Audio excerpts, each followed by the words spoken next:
Hello everyone. Welcome back to Shatranj 64. Today we have a fantastic battle from Norway Chess 2026. Whenever Magnus Carlsen and Alireza Firouzja sit across from each other, something exciting is almost guaranteed. This game was full of strategic ideas, time pressure, and a dramatic finish. Let's jump right into it. Round 1. White. Alireza Firouzja, rated 2759. Black. Magnus Carlsen, rated 2840. Now let's see how this fascinating battle unfolded. Firouzja started with d4 and Carlsen answered with d5. White followed with c4, entering Queen's Gambit territory, and Black supported the center with e6. Knight to f3 came next, knight to f6, and then knight to c3. Magnus surprised a few people with h6, a flexible move that stops any early bishop pin. Firouzja played a3, preparing queenside expansion, and Carlsen immediately challenged the center with c5. White captured on d5, and Black recaptured with the e-pawn. The position became more dynamic. Firouzja developed his bishop to f4. Magnus answered with knight to c6, and White continued with e3. Carlsen played a6, preparing queenside activity, and then after bishop to e2, he pushed c4. This gained space and fixed the pawn structure on the queen side.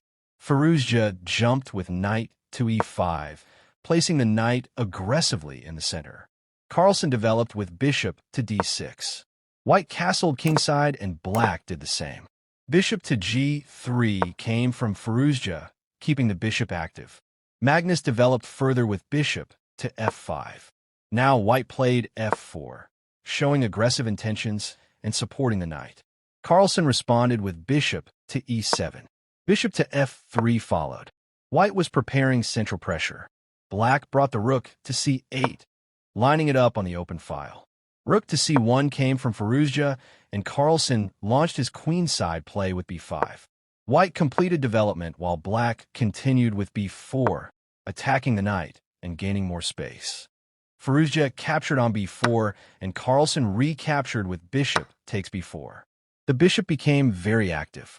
Bishop to h4 was played, pinning ideas around the kingside. Magnus decided to exchange pieces with bishop takes c3. White recaptured with the b-pawn. Now queen to d6 came from Carlsen. He centralized the queen and increased pressure. Firouzja played rook to a1, eyeing the queenside pawns. Magnus answered with knight to e4, placing the knight on a powerful central square. Then came a very active move from White. Rook takes a6. Firouzja grabbed a pawn and entered Black's territory. Carlsen immediately struck back with f6, attacking White's center and questioning the bishop. Firouzja exchanged with bishop takes e4, and Black recaptured with bishop takes e4. The position remained tense. Knight to g4 followed. White was looking for activity and possible attacks. Carlsen played queen to d7, keeping everything protected. Knight to f2 came next. Firouzja repositioned the knight toward important defensive squares. Magnus answered with knight to e7. Queen to e2 was played, connecting White's pieces. Carlsen then played rook to c6, activating his rook and preparing pressure. Firouzja decided to exchange. Rook takes c6, and Black recaptured with queen takes c6. Now came an important moment. Knight takes e4. Firouzja removed a strong defender. Carlsen answered with d takes e4. The center opened, and both players had to be very careful.